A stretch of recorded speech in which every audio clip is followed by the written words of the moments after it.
Hello, and welcome to this video series on digital transformation for small and medium-sized businesses.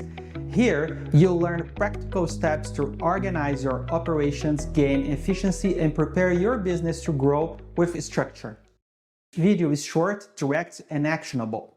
Today, let's talk about the turning point in every business faces when the back office grows beyond 10 employees.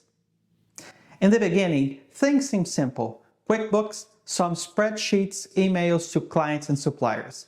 But as the company grows, tasks multiply, contracts to sign, service orders to follow up, deadlines to control, and suddenly, old method starts failing. This is the turning point. It's when digital transformation stops being optional and becomes essential.